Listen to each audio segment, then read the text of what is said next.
What is happening, folks? Welcome to Hunting with Tripler. The backdrop's a little bit different today because I'm usually up in the office, but we're down in the warehouse right now. The backdrop are all of the goodies that I have for sale on my eBay or my Amazon store. Today's episode is going to be a little bit different, where I'd like to show you all of the items that I sold over the weekend, and a lot of YouTubers do this very well, so mine's probably not going to be earth-shattering. I'm going to drop in a couple of shipping tips in there for you guys. Maybe those will be helpful, maybe they'll be kind of like, what are you doing? And in the end, give you some items that you should be looking out for, and of course, give you a sense of what my sales are, so hopefully yours are going to be similar. So take a look. I collect so many things. Would you like to share this journey with me? I will show you the prizes I got today. So come along with me, come on and join in the chase. Yeah! Now with the warehouse starting to function as a proper functioning reselling environment, what's really great is some of the items that I was buying a month ago are starting to really pay off right now. The bigger cart that I bought, that is just fantastic. I'm going to turn this around and show you, not in this video, but I'm going to show you how I organize all of my inventory, which is not going to be unusual. Most of you guys do the exact same thing, but for now, we're going to pack some orders, and I don't always do this, but you'll get to see what's sold over the weekend. I'll tell you my total sales amount, and then we'll pack up one of these larger items and show you how I do that to items that are very delicate, electronics that need to be double boxed. Let's check this out. All right, so here is the cart full of everything that we were able to get from our bins. Makes its way over here. That's the quote-unquote shipping center. And then I do have this table over here that I have sort of created as a nice spot for additional items being shipped. It's got a few items on there right now. Those will be off here in a few minutes. Those just came in. And then this is everything that's going out. So let's get started. I sold this Pioneer VSX stereo receiver. It's in amazing condition. I got this free. If you guys remember an episode I had where I got a whole bunch of free electronics from a guy who's going to take them to the monthly electronic salvage that the city puts on. And so I just said, hey, I'll take all of that. And 90% of everything worked, which was awesome, of course. So I'm going to show you how I boxed this up and put a lot of pad wrapping around it. I've got some specialty items that I use, or some specialty pad wrapping. So hopefully that's going to make sure it doesn't move at all, but this thing is a beast. It's probably going to cost about 40 or 50 bucks to ship it. And if I got lucky and it was in the state of California, that would be amazing, but it's not. It's in New York. So let's get this packed up. All right, so I've got the right box here, but I use these foam pads here. And I buy these in bulk. I only use them on electronics like this. So what I'll do is I'll put something on the face, basically to surround the entire thing, so none of the knobs, things like this that easily fall off, do not fall off, and that it just kind of stays kind of in a fixed position. So let's try to get this all laid out, and hopefully we're not going to have any movement.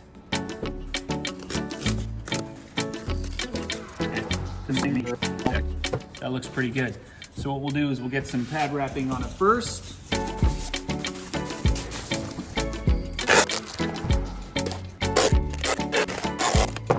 Okay, so now that we've got the padding on the face here, you can sort of see. So that's nice. I'm gonna get the back taken care of here.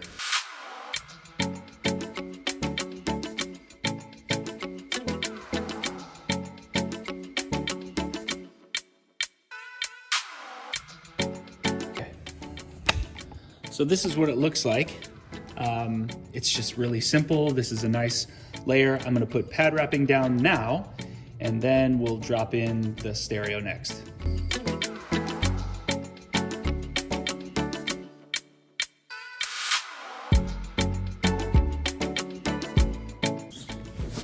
Okay, so the first box is down. This is good. It's definitely heavy, but that's kind of a part of the process. So now what we're gonna do, get this into another box, double boxed, and this will go out. And here is the double boxed Pioneer receiver. It's not the most beautiful thing you've ever seen, but it is super secure, and that's how it's gonna look when it ships out. Our second order of the day is going to be Super Monkey Ball, and Cincinnati Picker said it really well. A game like this that I only got 10 bucks for, and after shipping and fees, I'm probably only gonna make about $5 on this. This was bundled into a deal that I had who knows how long ago, so I probably have less than $1 into this. So making 4 or 5 bucks on a game like this, totally fine with me. And I mentioned Cincinnati Picker because he was the one that said it takes probably less than 2 minutes to list this item, so $5 for every couple of minutes, 3 minutes, yeah, that's why it's worth it. This is gonna be a genre bolo for you guys, not an individual item. This took me about 3 months to sell. This is basically a huge lot of Kung Fu movies that I picked up, and I think I got like 50 DVDs for, I think, 10 bucks. And I thought to myself, why not? Let's give it a shot. And then fast forward a year later to when I finally got to them, I listed it. I've sold a whole bunch of them already. I've even sold a few of them in lots, but this one right here, how much did this one sell for? This is the Prodigal Son, and it sold for 10 bucks, and with media mail, this is one of those that is under 3 bucks to ship. Fees are nothing, and it took me no time to list it. Wii Sports for me is always a simple one. I usually get between $20 to $30, just depending upon the time of year or the market. So I got $25 for this game shipped. It came with the manual, and unfortunately I didn't have the original sleeve, but that was a nice flip. And some of you might be wondering what I have into this. I probably have about $5, maybe less. It depends. I buy so many Wiis. Sometimes they're inside the system itself.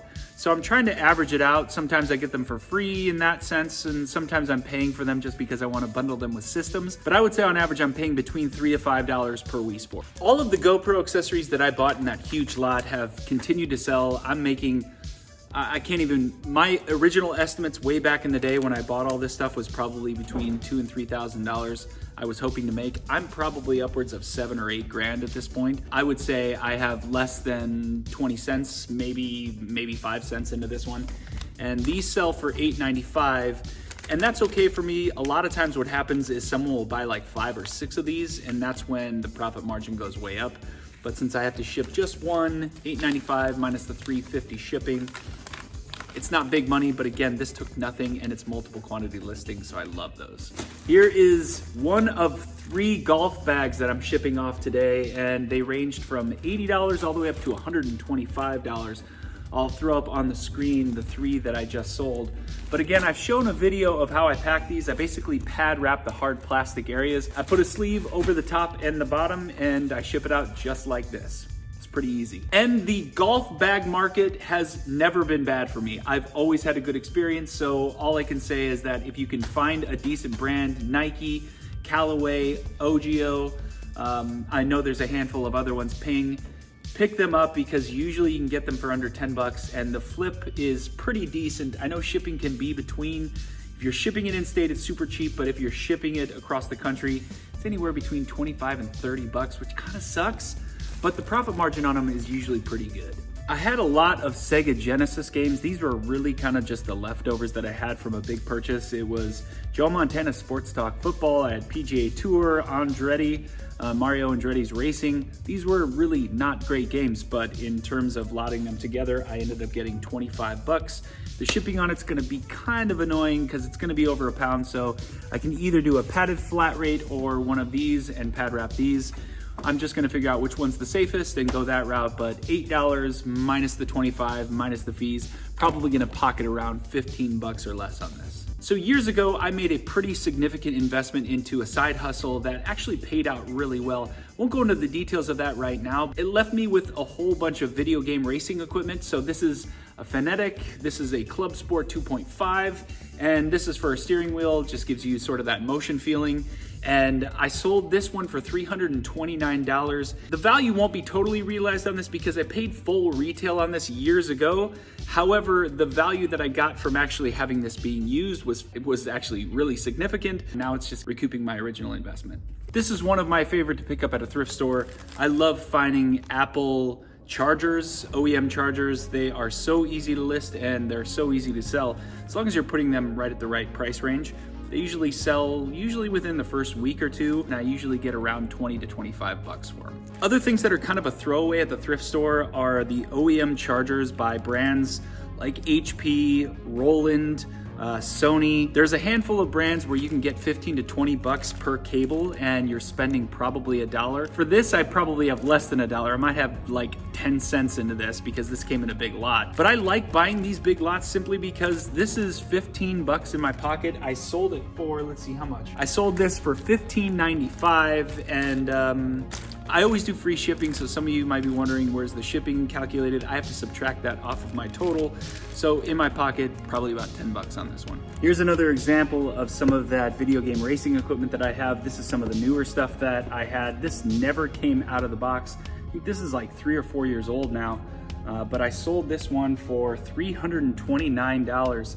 And I really couldn't believe it. I actually think the price of this, I paid less for what I'm getting for it now, which is just a shocker. But this is brand new in the box and made out pretty well on this one. You'll probably see this video before the video of me picking up this particular item, but I bought a whole bunch of vintage toys.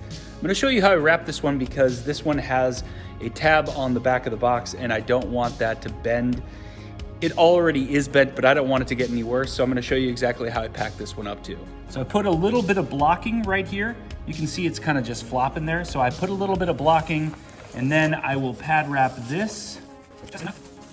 And then hopefully by the time I put it into the box, it's stable enough that I don't have to worry about it bending anymore. So that's what it looks like. I've got a nice box here. Put it in, I'll put some paper around it, and that is good to go. I ended up selling this. It's called the Rough Riders Switch Force. It's the Blackbird. It's a series of cartoons I think they made. Maybe it wasn't cartoons, but it's from LGN. It's kind of one of those vintage toy brands back in the early 80s, maybe even the 70s. So I sold this one for $34.95. I probably should have put more on it, but it sold really quick, and there's a lot more that came out of this lot that you guys will really, really enjoy. This DVD player here, I picked this up at a garage sale like over a year ago. I think I paid like $5 for this. It sold for $28 plus shipping, which was great because I think I got like 20 bucks shipping on this one.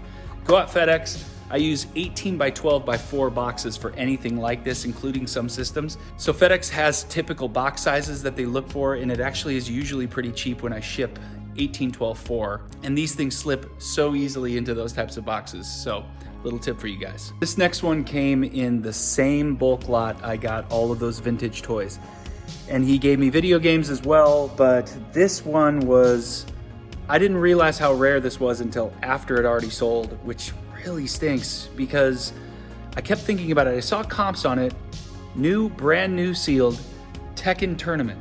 Okay, so I saw comps on eBay going for $250, and I was like, that is insane. And then I was like, there were 2 of them, exactly the same price, and I thought, what are the chances I could put like $500 on that? And I didn't do it. I put $249.95, and it sold within 5 seconds. So there was either a bot or somebody on there, but this is gorgeous. One of my better sales that I've had in a long time. I'm just regretting having not put up a higher price, but I would never have canceled the sale on someone. I would never do that. But what a sale, $250 for one game. Anyone want to tell me what I should have put on this? Did I price it right on? Could I have gotten $100 more? Please, someone tell me. I'd completely forgotten I had these.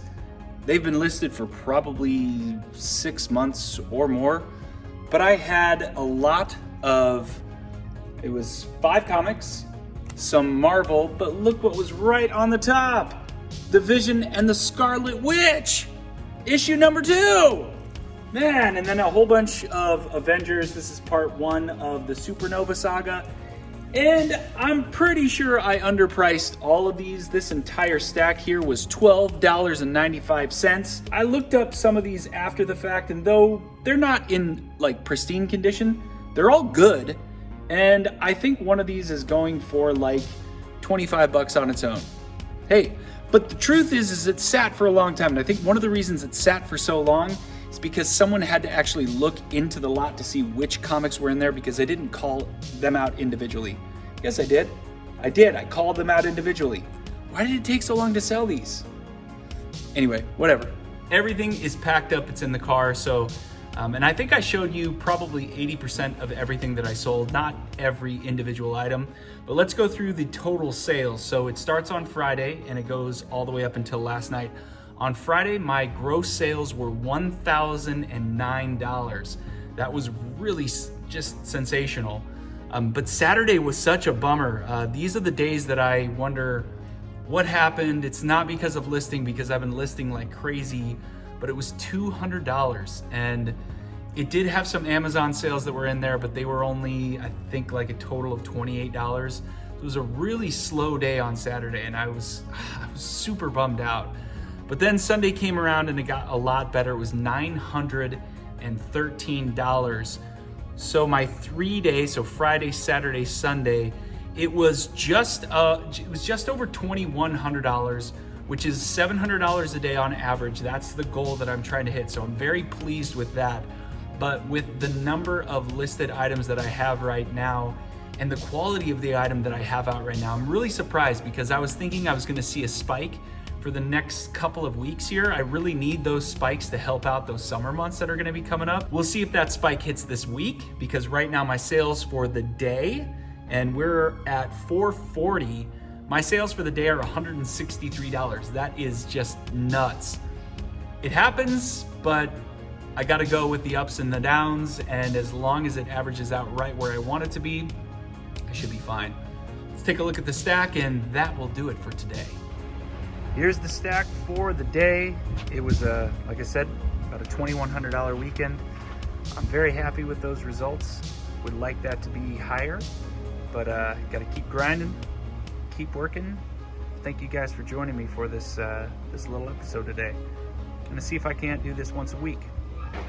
And that was today's episode, folks. Thank you guys for watching. I always appreciate you stopping by. I'll try to do videos like this once a week. I can't promise it, but I always like putting out additional content. So this week there will be 2 videos. The haul video will be this Thursday or Friday. I haven't decided yet. And if you guys like this kind of content, let me know. Hit that thumbs up button. It really does help me kind of decide which videos I should be focusing on and which videos to stay away from. So that metric really helps me tremendously. Thanks again. I'll see you later this week.